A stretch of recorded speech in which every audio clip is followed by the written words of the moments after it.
Trio News, update dan faktual.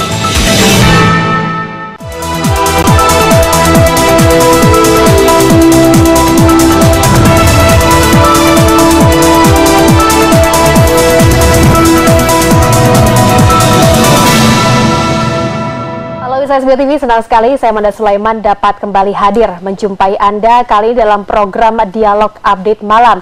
Dan kami masih akan membahas terkait dengan kasus Roma Hurmuzi yang ditangkap KPK atas dugaan keterlibatan kasus jual beli jabatan di Kanwil Kemenak Jawa Timur dan juga gejolak Partai Ka'bah yang sampai dengan saat ini masih bergulir. Tentunya dalam kesempatan kita kali ini sudah hadir di tengah-tengah kita narasumber kita, yakni Bapak Andi Sudirman selaku Ketua Dewan Pakar DPW P3 Jawa Timur. Bagaimana kabarnya Pak? Sehat ya? Kabar baik. Alhamdulillah. Assalamualaikum. Waalaikumsalam. Terus juga ada Bapak Muhammad Fauzi Said selaku pengamat politik. Selamat malam Bapak. Sehat kabarnya Pak ya? Sehat. Alhamdulillah. Dan juga ada Pak Sunarno Edi Wibowo selaku pengamat hukum. Pripun kabarnya Pak? Sehat ya? Oh, sehat. Baik-baik. Tapi ada yang kelabu malam ini. Oh begitu ya Pak ya? Alhamdulillah kalau begitu. Tahu yang kelabu? Yang mana itu Pak yang kelabu Pak? P3 dong. Oke, baik. Kita mungkin akan langsung menuju ke Pak Andi terkait dengan hal ini ya Pak Andi. Ya, dari pernyataan kemarin ini Romi mengatakan ataupun juga menyeret dua tokoh P3, yakni Kiai Haji Asep Saifuddin Halim dan juga Gubernur Jatim Khofifah Indar Parawansa. Bagaimana tanggapan Anda terkait dengan ini Pak Andi? Kita kan tahu Partai Persatuan Pembangunan itu berlambang Ka'bah, penuh dengan etika, terutama menghormati orang tua-tua. Memang kasus Romi ini kalau kita katakan sekarang saya dengar judul katanya jual beli jabatan. Romi ini siapa? Tidak punya kewenangan menjual jabatan. Terus Romi yang viral kan kemarin adalah menyangkut masalah operasi tangkap tangan. Nah, tangkap tangan kalau kita mempelajari definisi hukum, mungkin nanti Pak Bo lebih jauh menjelaskan. Orang tertangkap tangan itu adalah orang yang sedang melakukan tindak pidana tertangkap. Sebagai contoh, orang lagi mencuri ayam, orang lagi megang sepeda motor, curi uang infaknya di masjid, ketangkap. Itu namanya tangkap tangan. Kalau calon koruptornya itu lagi mandi, itu namanya tangkap basah. Nah, ini tangkap tangan ya. Ya. Nah, di dalam soal hukum itu ada prosedur. Tertangkap tangan itu harus ada bukti bahwa pada saat mereka berada di suatu tempat, mereka diawali adanya kepemufakatan akan melakukan suatu tindak pidana atau istilahnya penyuapan. Kemudian juga harus disertai, namanya suap itu harus ada uang. Kalau suap nggak ada uangnya berarti bukan menyuap. Ya. Nah pada waktu itu di Hotel Bumi Hayat, ya, saudara Romi ini sebenarnya mau persiapan berangkat ke daerah Probolinggo. Maka sebelumnya dia sarapan. Nah sebagai ketua umum biasanya ya kader-kader partai juga hadir di situ dan ditemani beberapa juga anggota DPR RI dari P3. Nah tidak lama kemudian datanglah Kanwil Kementerian Agama dari Surabaya, kemudian juga dari Gresik ya. Itu biasa di dalam budaya P3 suatu silaturahim. Karena mengapa? Saudara Romi itu adalah Ketua Dewan Pimpinan Pusat P3. Menteri agamanya orang P3 namanya Haji Lukman Hakim. Jadi biasalah pegawai mau mungkin jual muka gitu ya. Ya biasa, tapi nggak ada masalah apa, itu adalah tradisional yang biasa di P3. Nggak mungkin Romi juga akan menolak orang mau datang bertamu, dan itu di ruang terbuka. Nggak lama setelah sarapan tiba-tiba ada segerombolan orang datang menggerebek gitu loh. Romi sampai sempat juga kejar-kejaran gitu loh. Nah teman-teman dari P3 juga kaget, ini dikira siapa. Akhirnya ya teman-teman mencoba menghalangi, tapi setelah dia bilang saya dari KPK lah, barulah teman-teman menghormati hukum. Tapi langsunglah ditangkap Romi itu. Jadi itu yang menjadi masalah yang saya keberat, bukan soal apa Rominya, tapi saya lihat ini kan menghancurkan P3. Seolah-olah sekarang P3 itu ketua umumnya korupsi, ya. Sedangkan partai Islam yang berlambang Ka'bah kok korupsi. Tapi ini enggak, faktanya enggak seperti itu, gitu loh. Buktinya sampai sekarang KPK bingung cari bukti. Kalau misalnya ada penyuapan uang 100 juta, kalau di meja itu ada uang 100 juta, oke deh. Ini enggak ada, uang itu diambil dari mobilnya Romi, gitu loh. Digeledah, kata memang itu uang operasional sebagai ketua umum Partai Persatuan Pembangunan. Wajar dia keliling Jawa Timur bawa uang tunai 100 juta. Karena di P3 itu ada budaya, misalnya kita ketemu kiai, ada bisaroh namanya, memberikan uang pada kiai, ke pondok, ke santri, itu biasa sudah. Itu ya pasti harus bawa uang tunai, itulah. Saya kira begitu, Mbak. Oke, namun terkait dengan statement yang diberikan oleh Romi dengan menyeret dua tokoh P3 ini, salah satunya adalah Kiai Haji Asep sendiri, bagaimana Anda melihat? Jadi begini, di P3 itu kan ada etika namanya menghormati orang yang disegani. Mungkin saja ada orang titip sama Romi, karena Romi dekat dengan Menteri. Rom, tolong titip deh, saya punya anak gitu. Ya istilahnya hanya titip, tidak ada istilah suap menyuap, tidak mungkin, apalagi seorang kiai atau itu tidak mungkin itu fatal. Kalau mau nyuap, Mbak, itu kalau masalah Kementerian Agama itu bukan 100 juta, itu bisa 100 miliar, karena itu jabatan yang sangat tapi sampai sekarang kan tidak pernah dibuktikan. Jadi Romi kan kemarin ngakunya hanya menyampaikan aspirasi, itu pun sekedar mungkin ada orang menyampaikan tolong titip anak saya, mungkin anaknya dia itu dekat dengan P3, ya itu lain cerita lagi gitu loh. Hanya rekomendasi nama saja. Ya, hanya rekomendasi nama saja, tolong nama anak saya ini tolong. Tapi kan tidak semudah itu. Andaikan Romi menyampaikan aspirasi misalnya ke Menteri Agama, Menteri Agama itu punya aturan. Jadi harus melalui dulu bagian kepegawaian, di bagian pegawaian nanti ada baper zakat, nanti di situ ada tim diproses, baru nanti sekjen baru ke Menteri Agama. Enggak terus mentang-mentang terus Romi ketua partai terus datang ke enggak bisa, itu enggak etika. Oke, baik, mungkin kita akan bergeser kepada Pak Fauzi ya, Pak Fauzi ya, untuk bisa memberikan gambaran awal nih tentang kasus yang melibatkan para tokoh yang kebetulan berinduk di partai yang sama, baik itu Romi, Kofifa dan juga Yai Asep. Bagaimana Anda melihat ini, Pak? Yang pertama gini ya, kalau saya ingin melihat ya, pertama itu bagaimana pola hubungannya. Memang ada kedekatan lah, memang secara ini lebih dekat di P3 kayak Bu Kofifa, kayak Pak Asep daripada di partai PKB ataupun yang lain. Dilihat dari sisi yang lain juga putranya Pak Asep kan juga jadi caleg kan gitu ya. Ada beberapa hal ini. Tapi sebenarnya yang saya lebih tertarik mengapa ya, bukan hanya Mas Romi, ketua-ketua partai banyak yang terjerat di dalam kasus korupsi ini. Ya, dulu Golkar, kemudian ada lagi PKS dan seterusnya. Saya yang justru tertarik di sinilah yang perlu kita ungkap mengapa hal ini terjadi.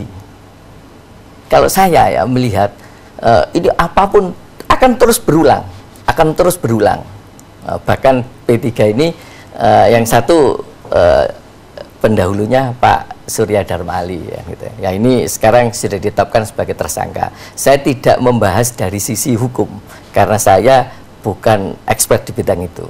Tetapi yang menarik mengapa itu terjadi ya. Inilah yang saya maksud adalah ini tidak lain adalah terkait dengan sistem di negara kita ya. Di negara kita ini khususnya keterkaitan undang-undang partai politik belum mampu mencegah itu. Siapapun pasti akan berulang terus, akan banyak sekali yang terjerat. Nah, ke depan kalau saya ya ini nanti bagaimana pandangan Pak Bowo ini ya. Kalau saya perlu direformulasi ya undang-undang ini partai politik ini. bahwa harus ada kejelasan ya, sanksi yang tegas bagi ketua umum partai politik ya yang terlibat atau terjerat kasus korupsi. Maka di sini harus berbunyi sanksinya tegas bahwa 1 kali pemilu tidak boleh diikutkan ke depan partainya. Inilah saya maksud, agar partai politik tersebut bersama pengurus dan anggotanya semua bersama-sama ikut berpartisipasi aktif di dalam pencegahan ini. Otomatis kalau itu yang diberikan sanksi itu, maka orang yang nyalek akan rugi semua. Oleh karena itu maka berbondong-bondong untuk mengawasi ketua umumnya jangan sampai terjerat ini. Ini penting. Kalau enggak ya sudah, ya akhirnya dikorbankan, sudah diberhentikan, sudah, itu personal. Ini berbahaya. Sama dengan ibaratnya kalau saya ada pencuri di dalam rumah ya, ada pencuri di dalam rumah, tiba-tiba tuan rumahnya tidak tahu menahu, sudah ini ya dikeluarkan kita. Loh, kenapa sampai di dalam rumah terjadi? Ini biar pengamanan internal terjadi. Maka undang-undangnya harus memang dipagari agar tidak terjadi itu. Sampai kepada umpama tingkat ketua tingkat provinsi, kabupaten, kota juga seperti itu. DPR-nya pun seperti itu. Nah, jadi harus benar-benar dikasih sanksi yang tegas. Persoalannya adalah beranikah, sebab aturan itu yang membuat adalah DPR. DPR itu berasal dari partai politik. Sebab di dalam negara demokrasi adalah partai politik merupakan pilar utama dalam negara demokrasi tersebut. Partai politik sangat berperan, baik dan jeleknya sebuah negara di negara kita ini tergantung partai politik kok. Tapi kalau dibuat aturan yang seperti itu menjerat leher bagi orang yang melakukan tindak pidana korupsi, maka beranikah menjerat lehernya sendiri? Aturan dia yang membuat, yang akan diperangkapkan di situ. Jadi harus berat sekali. Kalau ketua umum, pimpinan kok, pimpinan partai kok. Saya tidak mengatakan bahwa ini yang jelas sudah ditetapkan sebagai tersangka. Ya.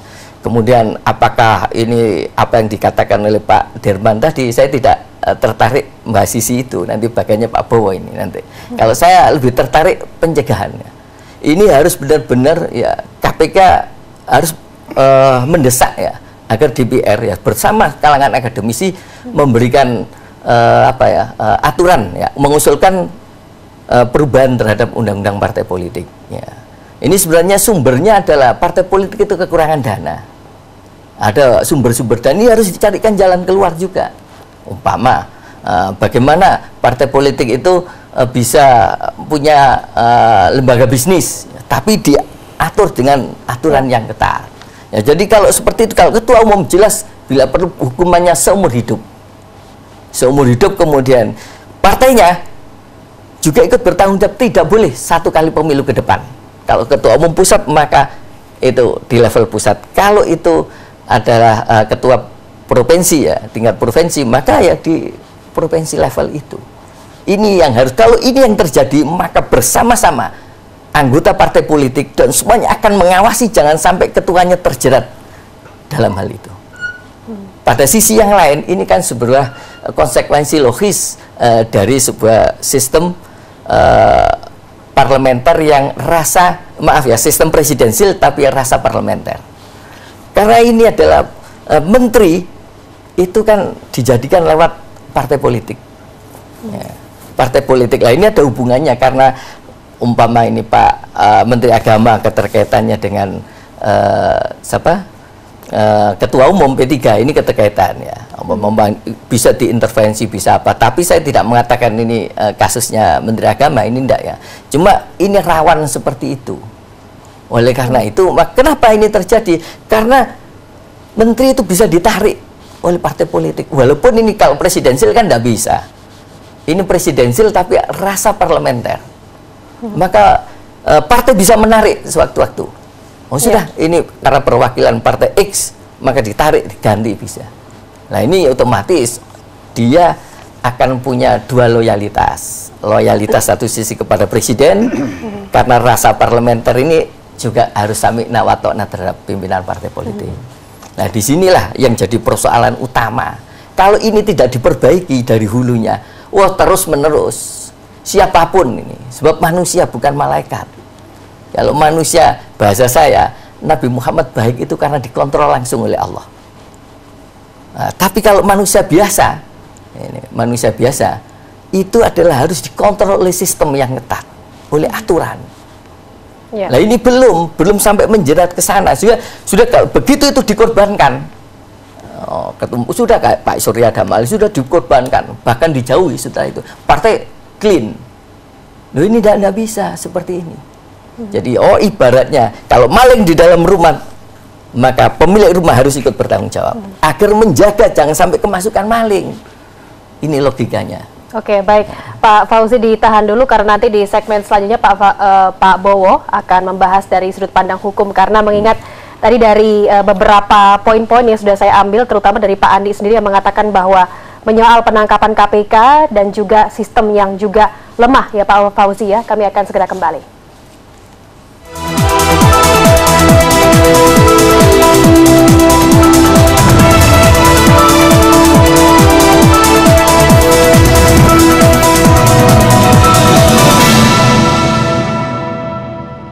Dialog Update Malam kembali hadir ke hadapan Anda, dan pemirsa, sebelum kita meluncur ke Pak Bowo ya untuk melihat dari sudut pandang hukum khususnya untuk kasus Romi dan juga gejolak Partai Ka'bah, berikut ini pemirsa kita akan menghadirkan ke hadapan Anda video klarifikasi Khofifah dan Yai Asep terkait dengan statement terakhir yang diberikan oleh Romahur Muzi. Berikut ini.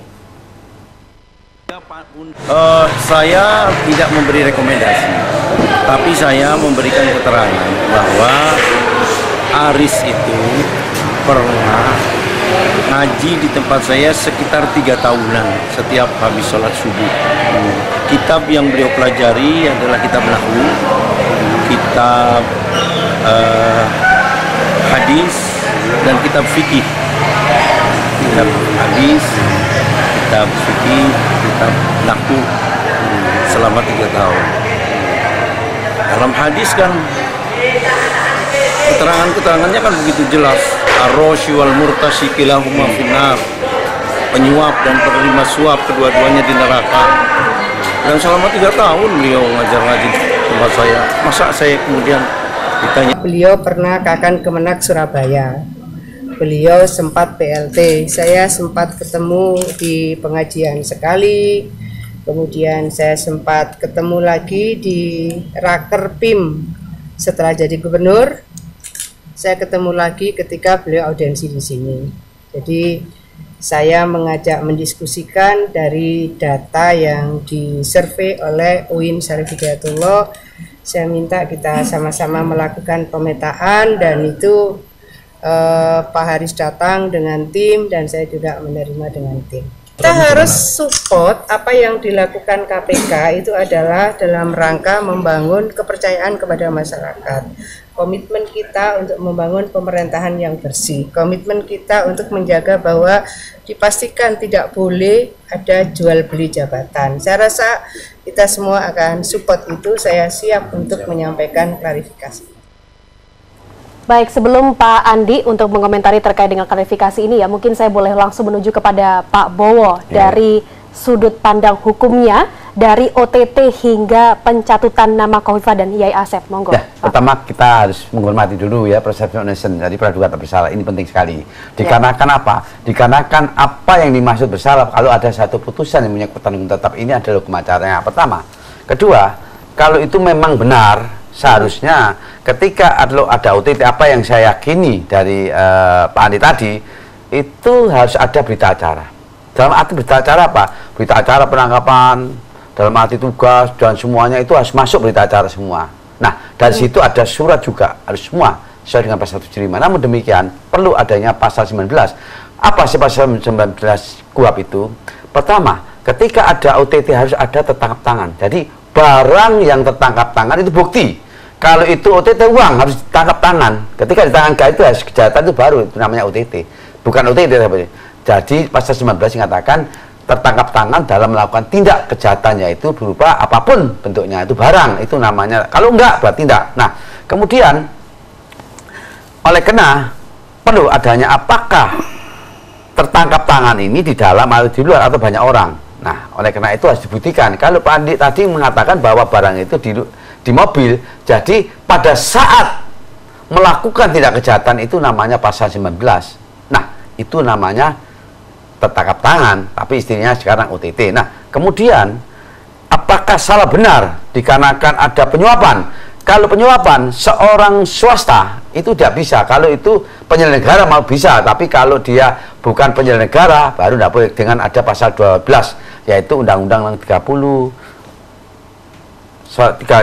tahun 99 berboleh 2021 pasal 12.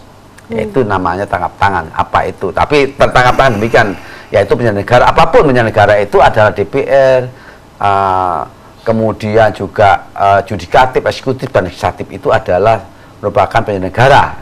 Baik itu hakim, baik itu masalah DPR, baik itu adalah sebagai salah satu eksekutif, yaitu menteri dan presiden di bawahnya. Nah, sekarang jadi persoalan yang dimaksud tertangkap tangan itu ketika ada barangnya itu harus di berita acara. Katakanlah uangnya itu ada, jadi ada uang sekian-sekian, berapa-berapa, jadi itu namanya tertangkap tangan.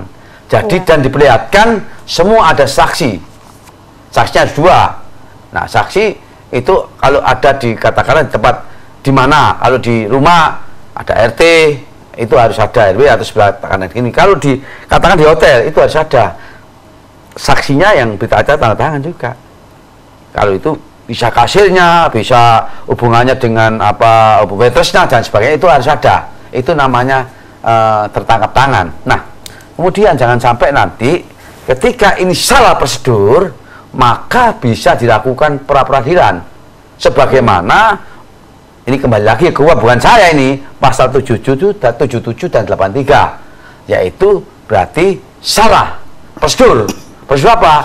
Penangkapannya, berita acara dan sebagainya. Tapi itu berdasarkan kronologis yang tadi sudah disampaikan oleh Pak Andi, tadi salah prosedurnya.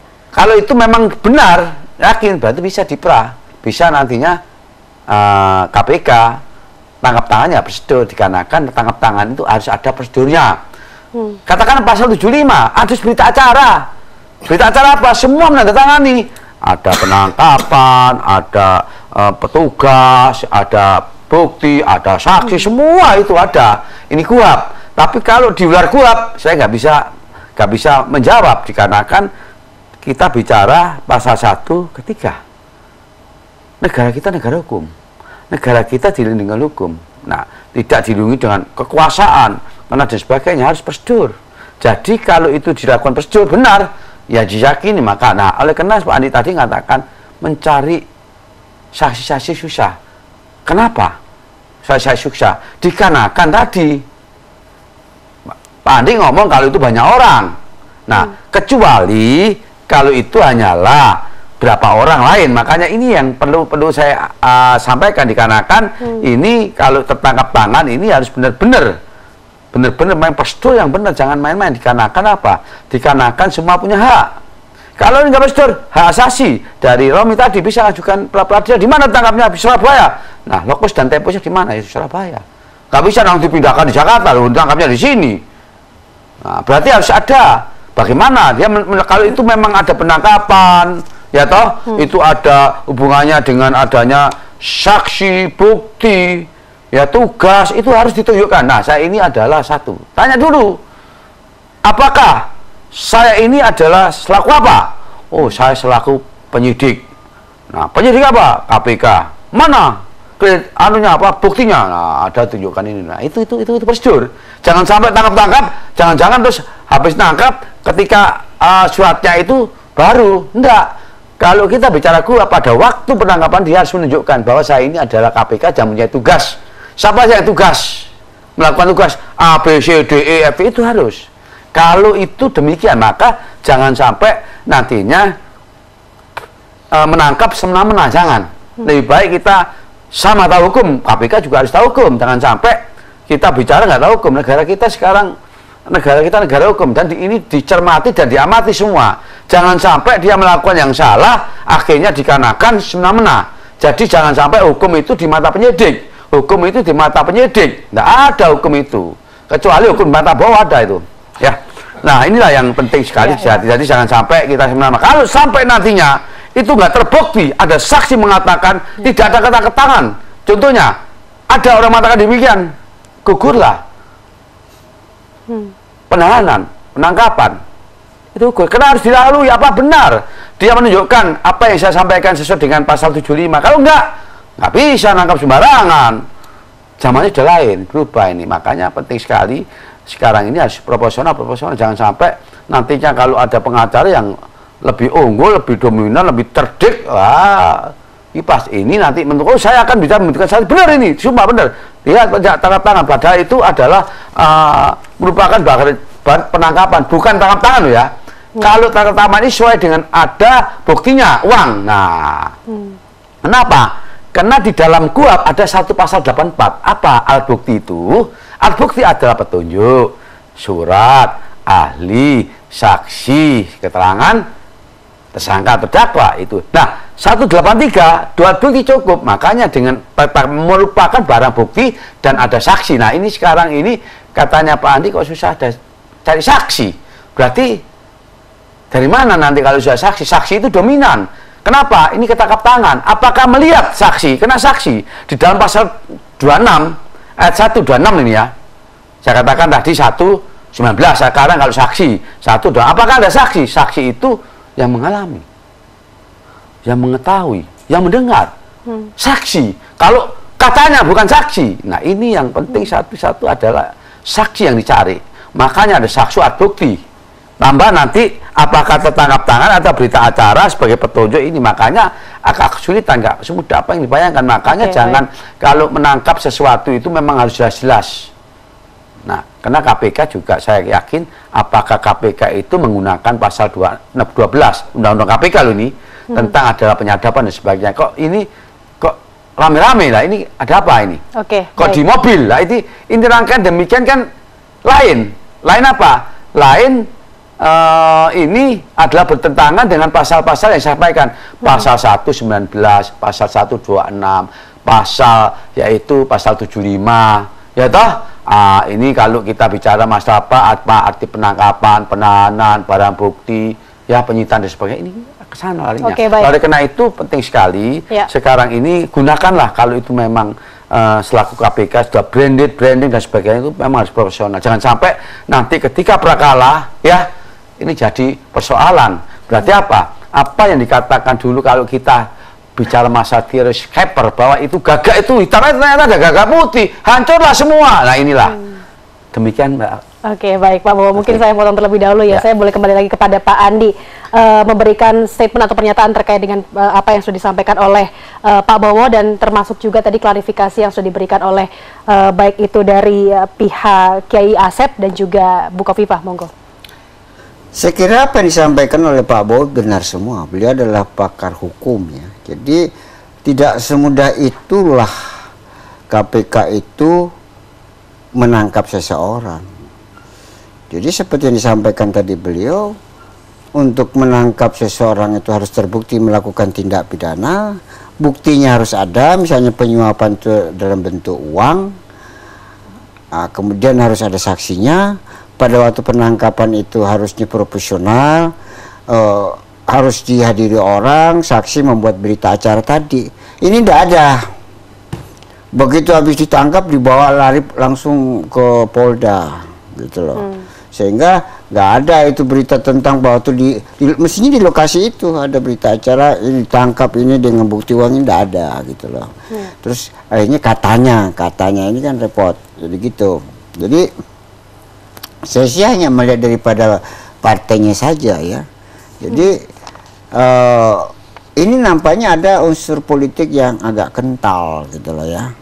Kental di dalam tata cara penangkapan Romi. Kok saya lihat tidak sesuai dengan prosedur hukum.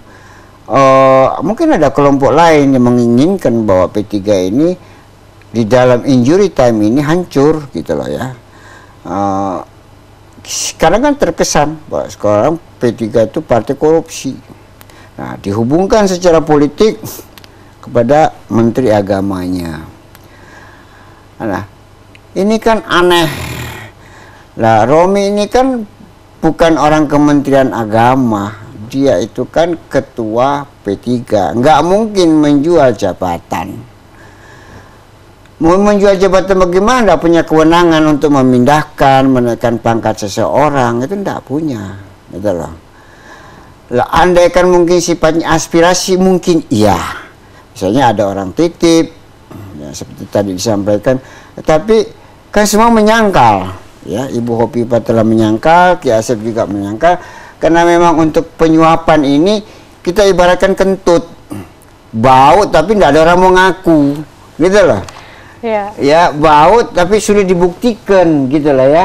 Akhirnya ini mungkin KPK menggunakan cara-cara yang home pimpa sampai yang ngentut itu yang kena ini ya gitu, sehingga ya wais ngawur aja gitu loh. Ini kan bahaya seperti itu. Ini kan nanti hukum rusak seperti itu. Ya seharusnya dicari tiap-tiap orang itu yang ada kumpul di situ itu dicium pantatnya masing-masing, ya toh. Siapa yang berbau kentut, gitu loh. Ini kan tidak, gitu loh. Jadi itu sulit, Mbak. Jadi untuk jadi ini ada semacam satu masalah politik yang cukup kental. Karena kenapa kok belum ada tadi, ya belum ada bukti, belum apa, ini tiba-tiba ruangannya Menteri Agama langsung ditutup. Ini kan kok terlalu dini sekali, gitu loh. Kok seolah-olah kan ada kaitan Romi sebagai ketua P3, Menteri Agamanya orang P3. Gitu loh. Tetapi sampai sekarang pun tidak bisa dibuktikan. Ya. Dan jujur Pak Bowo, mungkin saya pernah belajar buku hukum, baca-baca itu undang-undang KPK, katanya sih kalau korupsi 1 miliar ke atas itu urusannya KPK.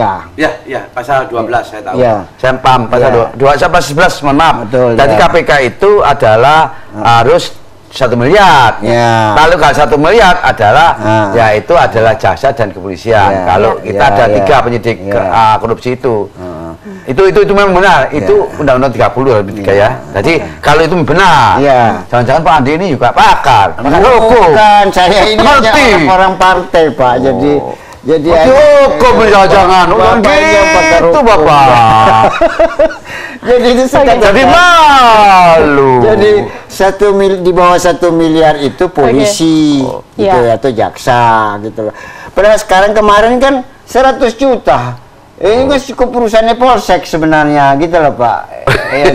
Ya itu mengapa undang-undang mengatur seperti itu? Karena KPK itu penyidiknya sedikit, maka dibatasin. Udahlah kamu ngurusin yang 1 miliar ke atas. Nggak usah ngurusi pencuri-pencuri ayam ke bawah ini yang cuma sekian begitu loh. Nah kalau begini kan jadi rusak ini aturan. Jadi, saya kira begitu.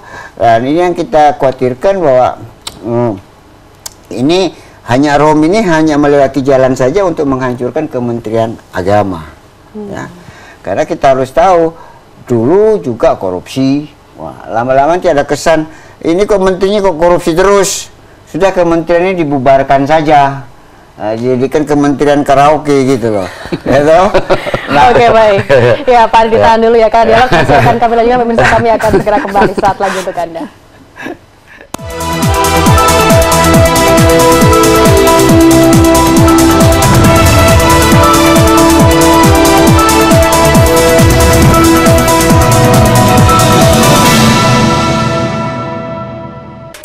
Dialog Update Malam kembali hadir ke hadapan Anda pemirsa dan memasuki di segmen ketiga kita kali ini. Pak Fauzi, monggo langsung saja. Ini kan kalau tadi Pak Andi menyatakan bahwa ini ada unsur politik banget ini ya, mengambil momentum sekali untuk menjelekkan citra P3. Begitu, bagaimana Anda melihat hal ini? Gini ya, kalau saya yang pertama bisa saja memang kan dianalisis maupun dari sisi itu. Tapi yang jelas ya, selama ini ya KPK bekerja ini secara umum on the track ya, profesional, dan belum pernah saya tahu bahwa KPK menetapkan tersangka itu terus lepas. Itu belum pernah. Sampai kejadian yang terakhir Ketua Golkar pernah lepas kemudian kena lagi. Ini saya tidak bermaksud menghakimi, saya hanya melihat fakta saja. Fakta beliau ditetapkan tersangka dan KPK biasanya punya alat bukti ya.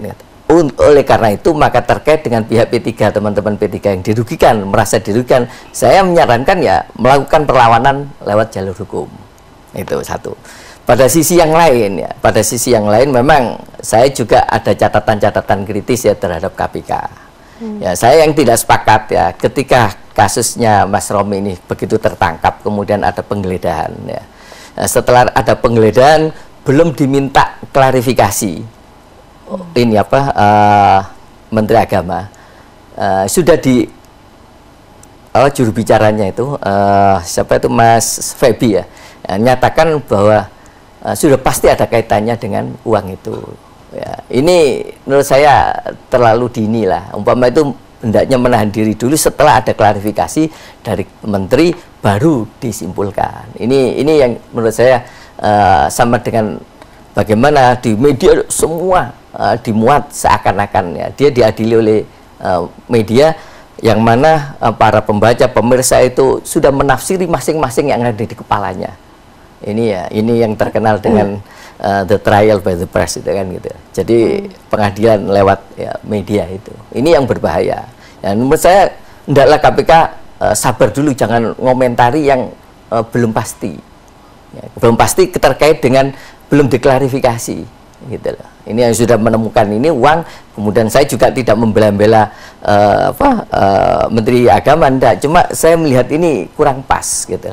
Kurang pas sehingga mestinya diklarifikasi dulu, setelah klarifikasi baru komentar. Nah, justru saya sepakat ketika ini Menteri Agama menahan diri tidak komentar setelah nanti katanya di KPK. Nah ini yang mestinya juga gitu, KPK sudahlah nanti tunggu setelah klarifikasi akan dijelaskan. Nah, ini biar nggak kemudian publik mengadili. Ini kan berbahaya. Ini berbahaya. Ini satu catatan yang mestinya diperhatikan ya. Terkait dengan yang tadi ya, memang fakta sudah tersangka. Kemudian ini ada berbagai ini, maka KPK secepatnya menjelaskan persoalan ini sehingga tidak jadi ini kayak bola liar ditafsiri oleh berbagai pihak. Ya, sementara teman-teman P3 saya menyarankan melakukan perlawanan secara hukum, gitu lah, secara cepat. Betul itu Bapak, gitu. Betul itu. Jangan didiamkan. Benar itu, ya, benar. Jadi tidak hanya berdebat dalam ranah media ya, tapi melakukan perlawanan tersendiri. KPK harus mampu menjelaskan kepada publik ini. Ini umpama keterkaitan dengan apa yang disampaikan oleh Pak Bowo. Benar. Ya, jadi bagaimana ini normatifnya begini, realitas begini, umpama surat tugasnya dijelaskan ininya, prosedurnya dan sebagainya. Kan karena KPK kan punya SOP tersendiri. Nah ini biar terang benderang, tidak menimbulkan multi interpretasi ya terkait dengan penangkapan ini. Tapi saya melihat fakta selama ini track recordnya KPK belum pernah orang yang sudah ditetapkan tersangka kemudian lepas. Nah ini yang jadi saya melihat dari sisi ini, tapi tidak melihat dari sisi aspek hukum, enggak. Ya, cuma saya memang melihat ini ya, saya berkali-kali hendaklah memang diperhatikan. Memang di dalam perundang-undangan kita masih banyak celah yang bisa saja setiap orang itu bisa terjerat di dalam kasus ini. Karena yang namanya kekuasaan itu cenderung kepada korup. Kalau kekuasaan ini tidak dibatasi dengan sistem maupun regulasi yang benar-benar rigid, kemudian celahnya sangat sempit, ini baru. Maka saya sarankan bagaimana undang-undang ini segera dirubah, akan perubahan sehingga masyarakat dalam arti masyarakat di partai politik ya pengurusnya ikut bersama-sama mengawasi dan bertanggung jawab agar tidak terjadi ini. Ibaratnya bahasa awamnya itu agar tidak maling tidak masuk di rumahnya. Selalu diawasi. Sebab kalau ini maka sanksinya adalah sebagaimana saya sampaikan, partainya akan kena sanksi. Kalau kena sanksi umpama saat diformulasikan atau dirumuskan bahwa maka pasal sekian ayat sekian barang siapa yang ketua umumnya terjerat kasus korupsi, maka dia dihukum pertama seumur hidup. Yang kedua, dijerat bahwa partainya tidak boleh ikut pemilu 1 kali pemilu ke depan. Maka caleg-calegnya itu rugi, akan jadi bermasalah. Oleh karena itu agar itu tidak terjadi tindakan preventifnya, maka para caleg, pengurus parpol semua akan benar-benar mengawasi jangan sampai ketua umumnya itu terjerat, harus benar-benar steril. Ini melibatkan masyarakat partai ya. Ini dalam mengatasi persoalan korupsi. Kalau enggak siapapun terus begini terus, sudah berulang-ulang kok gitu loh. Satu sisi ya memang partai perlu dana. Lah inilah jangan kemudian ditekan-tekan tapi tidak ada solusinya. Karena dana anggaran dari pemerintah juga terbatas, maka di sini bagaimana solusinya? Apakah diperkenankan partai punya lembaga bisnis tapi dengan aturan yang sangat ketat agar tidak silahgunakan, agar tidak menabrak prinsip demokrasi. Nah ini kalau enggak ya begini terus dari tahun tidak akan menambah efek jerah. Dan jadi, menurut Pak Fauzi sendiri terkait dengan klarifikasi Bu Kofifa dan juga Yai Asep, bagaimana Anda melihatnya? Ya itu kan versinya ini ya, nanti kan kita lihat kalau saya versinya ya bisa iya bisa enggak kan gitu loh. Itu kan hasil klarifikasi dengan Bu Gubernur mengatakan itu haknya beliau memang. Nah, nanti tergantung KPK. Nah, tergantung begitu juga ya Asep. Ya tergantung KPK bagaimana punya alat bukti enggak. Nah, dengan omongan ini, omongan ini aja hanya sepihak kan, hanya omongannya umpama Mas Romi begini. Nah ini kan belum bisa kan, hanya ini media kemudian berkembang. Nah, ini kan ya tergantung, tidak bisa dikatakan tergantung nanti tindak lanjut KPK bagaimana menindaklanjuti ini enggak dengan alat-alat bukti tertentu. Kalau enggak punya, enggak ada buktinya ya sudah enggak akan. Sebab ini kan hanya sepihak ya. Sebab kalau dana politik, dunia politik semuanya serba mungkin ya mungkin tidak gitu loh. Itu tidak bisa tidak ya, mungkin ya karena ini disebutkan tapi begitu alat buktinya tidak ada dari mana kan gitu Pak.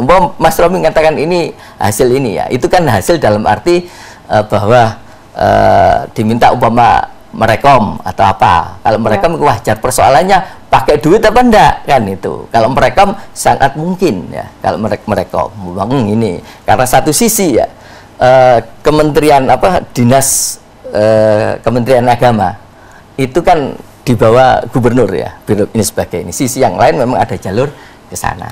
Sebab ini bagian dari pemerintah daerah provinsi kan gitu. Nah, ini kan memang harus ada jalur lah ya. Kalau ini bukan menyarankan, mungkin saja kalau menyarankan ya, mungkin. Tetapi ya itu lagi ya persoalannya nyarankan kemudian dibarengi dengan yang lain, ini yang jadi persoalan. Kalau nyarankan saja kan mungkin aja.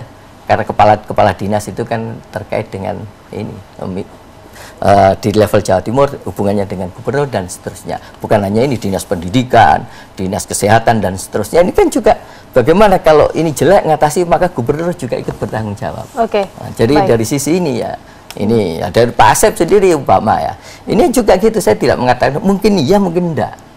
Kenapa? Karena memang beliau sendiri orang P3 mungkin memberikan saran, mungkin iya ya, mungkin memberikan masukan, tapi perkara yang lebih jauh dari itu tidak semudah itu, harus dibuktikan dengan alat bukti tertentu yang mendukung pernyataan itu. Ini yang jadi ini yang jelas yang faktanya Pak Asep itu lebih dekat ya dengan P3, lebih dekat, berbeda dengan PKB beda lagi kan gitu loh.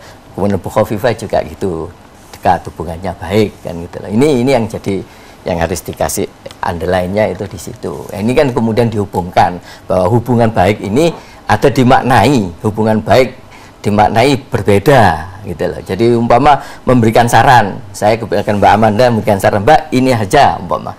Kemudian ini terus karena ini tertangkap kasus, terjerat ini kasus dijadikan tersangka, maka mungkin ditafsiri wah ini jangan-jangan bukan hanya sekedar menyarankan, ada sesuatu. Lah ini yang jadi persoalan. Kalau patut digali kembali. Ya, jadi kan yang penting bagi saya bagaimana ini protapnya, bagaimana aturannya, seleksinya. Ya, ini ternyata dianggap ada hal yang kurang pas, gitu loh. Seleksi tentang ini calon ketua Kakanwil Depak ataupun Kementerian Agama Provinsi. Jadi ini menurut saya, kalau saya benang dari hulunya ini yang harus diselesaikan. Kalau ini kan jelas sekarang ini melalui pengadilan, tetapi ini tidak akan menyelesaikan masalah. Sebab ini di Indonesia ini adalah sistemnya presidensil rasa parlementer. Otomatis bahasa yang lain yang awam itu menteri itu petugas partai, kan gitu loh. Maka petugas partai satu sisi dia juga harus sami'na wa ta'na terhadap partai. Tapi sisi yang lain adalah harus loyal kepada presiden, karena secara ini sistem ya, ini amanat presidensil, maka menteri bertanggung jawab diangkat oleh presiden. Tetapi kita lihat sejarahnya, ketika Gus Dur pada zamannya Gus Dur ingin menerapkan secara konsisten, ini diberhentikan seenaknya. Wah, beramai-ramai partai politik untuk menggugat. Di sinilah letak konsekuensi dari sistem presidensil rasa parlementer ini, maka punya loyalitas ganda menteri itu. Satu kepada ini presiden dan kepada partai, ini yang harus dibatasi, harus benar-benar dijaga. Ya, mungkin saya harus bergeser dulu ya Pak Fauzi ya, kepada langsung ke Pak Bowo. Tadi sempat Pak Andi memberikan statement terkait dengan nilai suap yang diberitakan hanya sekitar 200 jutaan atau 100 jutaan tadi yang Anda katakan. Artinya cenderung kecil. Ini apakah berarti OTT Romi ini lebih kental nuansa politiknya, bahwa sudah ada prosedurnya pun juga sudah salah begitu? Ini bagaimana? Ya, memang apa yang saya sampaikan dengan adanya Undang-Undang Tipikor ini, kalau di dalam penyidikan itu lebih dari 1 miliar dalam tingkat penyidikan. Nah, ini yang digunakan ketika kalau ada tangkap tangan itu mesti tidak pilih-pilih itu. Berarti sudah ada perkecualian. Namun demikian harus dilengkapi dengan syarat-syarat yang harus dibuktikan sesuai dengan KUHP. Pertama, ketangkap tangan itu ada barang, ada uang.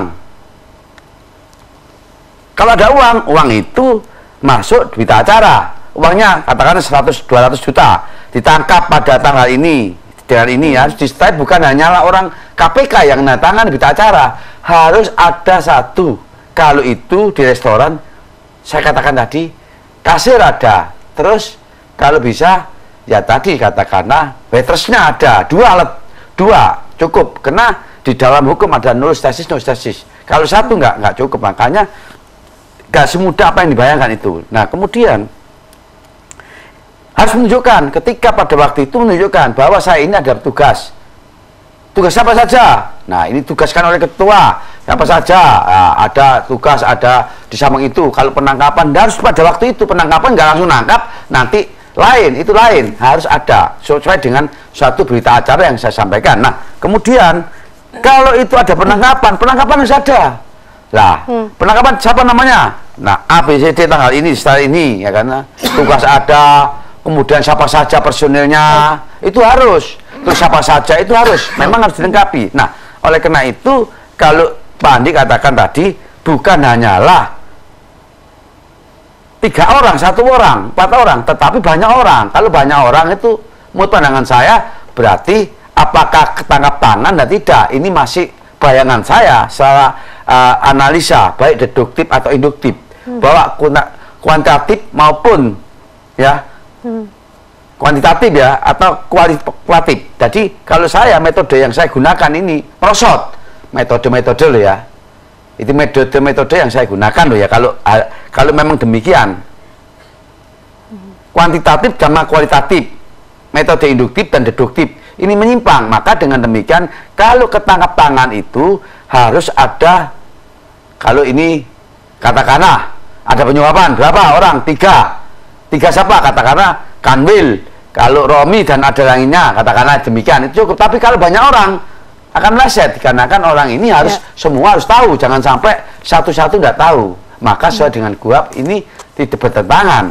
Apapun bentuknya, KPK juga harus sesuai dengan KUHP ketika bertugas, tidak menggunakan dengan undang-undang sendiri.